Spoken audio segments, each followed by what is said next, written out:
आप सभी भाई बहनों को खुदावंद यीशु के नाम में मेरा सलाम। जय मसीह की। मैं प्रभु का शुक्र करता हूँ कि उसने ये फजल दिया कि हम आपके लिए ये चैनल पर पहला वीडियो ला सके। इसमें हम सीखेंगे कि हमें प्रार्थना कैसे करनी चाहिए। वचन पहला थिस्सलुनीकियों उसकी 5 उसकी 17 आयत में यूँ बताता है, निरंतर प्रार्थना में लगे रहो।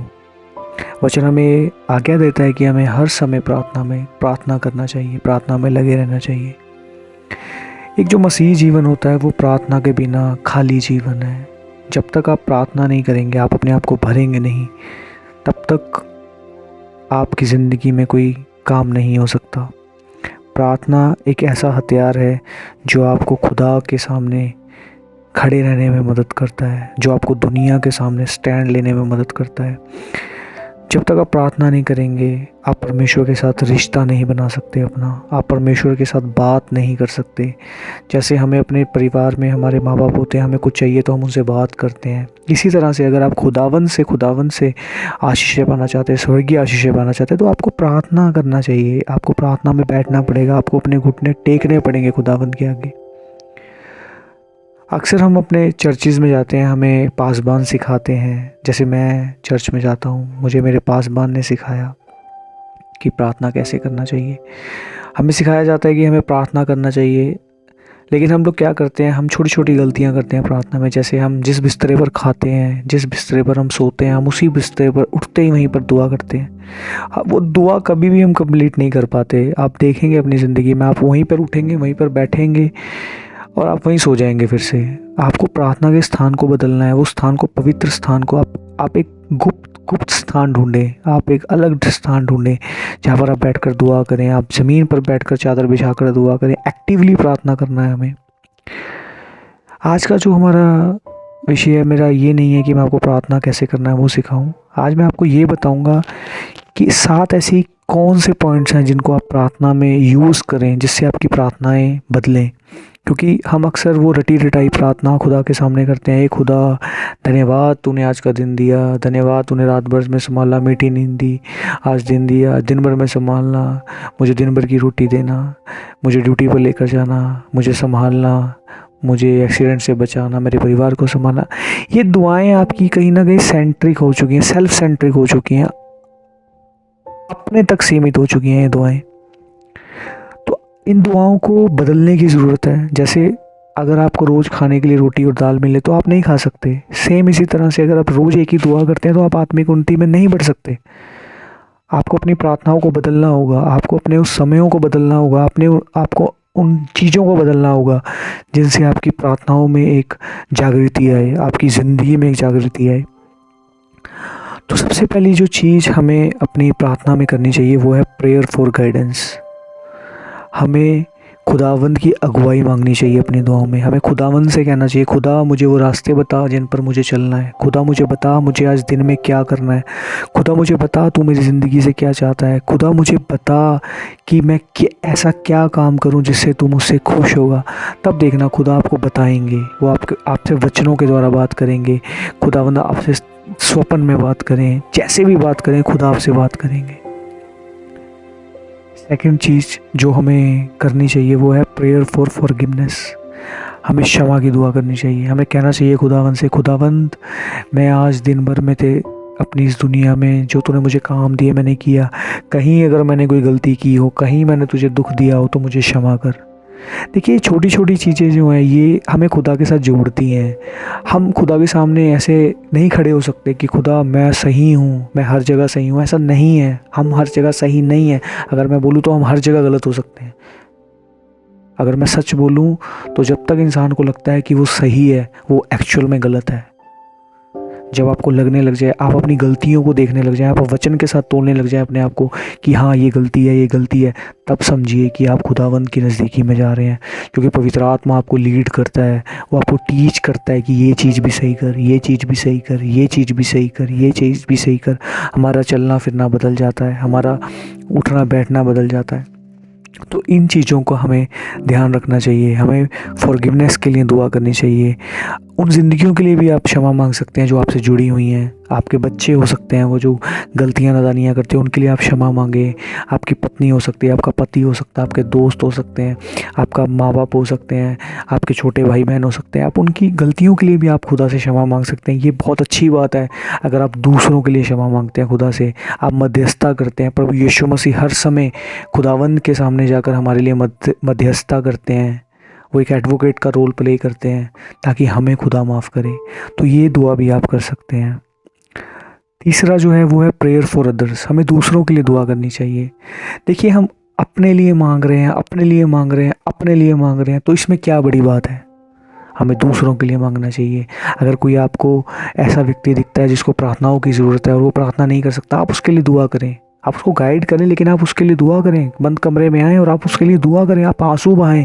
क्या कभी हमने किसी के लिए आंसू बहाए हैं? मैंने भी नहीं बहाए थे कभी, मैंने भी कभी नहीं बहाए थे। लेकिन मैं आपको आज एक बात बताता हूँ, जब से मैंने ये चीज़ शुरू की, मेरी ज़िंदगी में काम होना शुरू हो गया। मैंने दुआएं की। मैंने कभी जाकर उसको नहीं बताया कि मैं तेरे लिए आंसू बहाए हैं। कभी किसी इंसान को जाकर नहीं बताया मैंने आपके लिए आंसू बहाए हैं।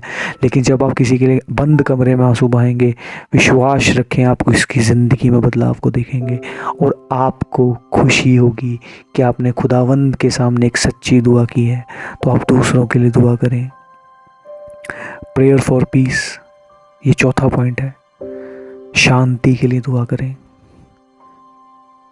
खुदावन से कहें, खुदावन मुझे शांति से भर। हर समय टेंशन में रहना, हर समय फ्रस्ट्रेशन में रहना, हर समय डिप्रेशन में रहना, that is not from a God. मैं आपसे फिर कहूँगा, ये खुदा की ओर से नहीं है। ये डिप्रेशन, ये फ्रस्ट्रेशन, ये शैतान की ओर से है। और जो खुदा के लोग होते हैं उनके अंदर ये चीज़ें नहीं होती। वो शांत होते हैं। आस पड़ोस में क्या हो रहा है उनको कोई फ़र्क नहीं पड़ता, उनके पास क्या हो रहा है उनको कोई फ़र्क नहीं पड़ता। वो सच्ची शांति में जीते हैं। तो आप शांति के लिए दुआ करें। शांति तब तक आपके अंदर नहीं आएगी जब तक आप खुदा से उस शांति को नहीं मांगेंगे। तो खुदा से कहें, खुदा मुझे भर दे अपनी सच्ची शांति के साथ। खुदावंद आपको ज़रूर अपनी शांति के साथ भरेंगे। वो शांति आपको देंगे जो शांति आज तक आपने अपनी ज़िंदगी में महसूस नहीं की। अगर मैं आपको अपनी एक छोटी सी बात बताऊं, एक दिन मैं रात को दुआ कर रहा था।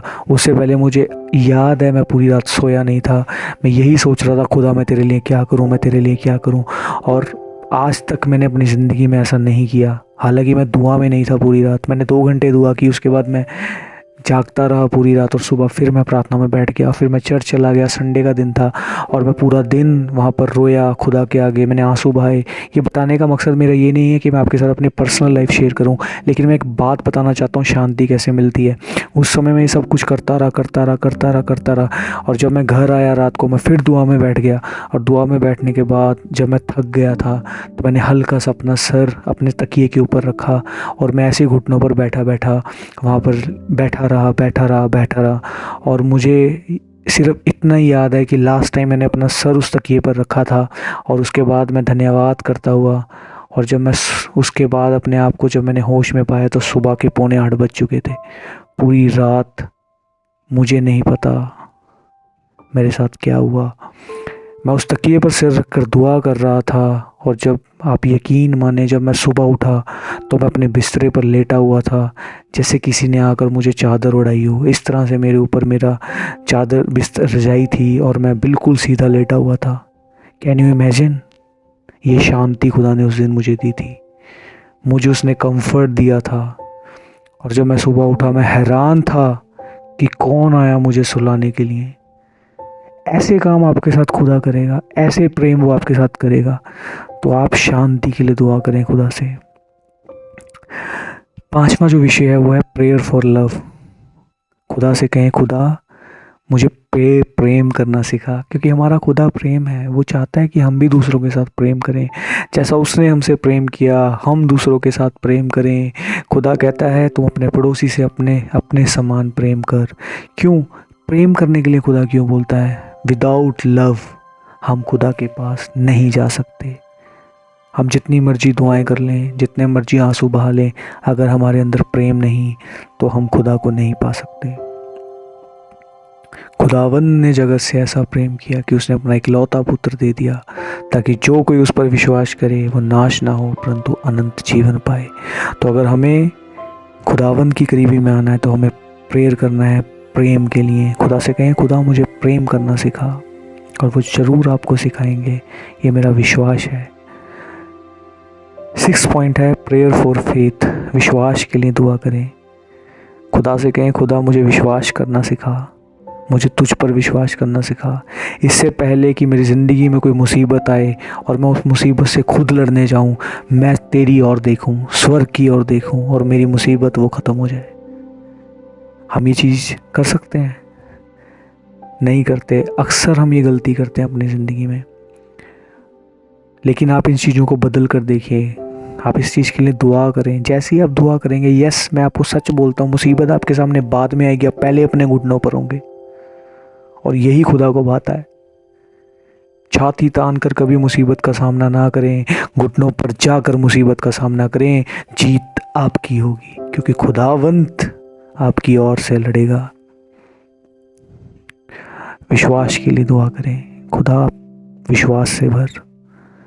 और सबसे आखिर 7th जो प्रार्थना का है, प्रेयर है, वो है प्रेयर फॉर ग्रेस, अनुग्रह मांगे खुदा से।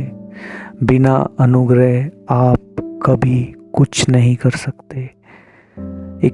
हम एक इंसान हैं, आपको एक एग्जांपल देता हूँ मैं। आप सांस छोड़ तो अपनी मर्जी से सकते हैं, पर उस सांस का लौटना खुदा की ओर से है, ये उसकी ग्रेस है। आप जब भी सांस छोड़ते हैं, आप अपनी सांस को छोड़ देते हैं, जीवन को बाहर फेंकते हैं, लेकिन जो वो सांस लौट कर आता है, जब आप ऑक्सीजन लेते हैं, वो खुदावंद की ओर से है। ये उसका अनुग्रह है, और ये अनुग्रह पूरा दिन वो आपको देता है। सबसे बड़ा अनुग्रह ये है कि हम जीवित हैं, और उससे भी बढ़कर अनुग्रह ये है कि हम उसके बच्चे हैं, और सबसे बड़ा अनुग्रह उसका ये है कि उसने हमें स्वर्ग का राज्य के वारिस होने के लिए बुलाया है। तो हमें अनुग्रह के लिए दुआ करनी है कि खुदावंद का अनुग्रह हमेशा हमारे साथ बना रहे। तो मेरे भाई और बहनों, ये 7 बातें थीं जो प्रार्थना में हम अप्लाई करें। हमें खुदा के गाइडेंस के लिए दुआ करनी चाहिए, हमें माफ़ी के लिए दुआ करनी चाहिए, हमें दूसरों के लिए दुआ करनी चाहिए, हमें शांति के लिए दुआ करनी चाहिए, हमें प्रेम के लिए दुआ करनी चाहिए, हमें विश्वास के लिए दुआ करनी चाहिए, हमें ग्रेस के लिए दुआ करनी चाहिए। इन सब से बढ़कर आप हमेशा जब दुआ में बैठें, आप पवित्र आत्मा को कहें, पवित्र आत्मा मुझे लीड कर। और जब आप पवित्र आत्मा को कहेंगे आप मुझे लीड करो, तो पवित्र आत्मा आपको और भी बातें सिखाएगा कि क्या हम दुआ कर सकते हैं। तो मेरी आशा है आज की वीडियो आपको अच्छी लगी होगी और आपको खुदावंद ने ब्लेस किया होगा। मैं भी आनंदित हूँ, आप भी सदा खुदावंद में आनंदित रहें, और हम मिलेंगे एक नई वीडियो के साथ, नए जोश के साथ, नए खुदावंद के प्रेम के साथ। तब तक आप खुदा में बने रहें। खुदावंद आपको बरकत दे। प्रभु यीशु मसीह के नाम से जय मसीह की।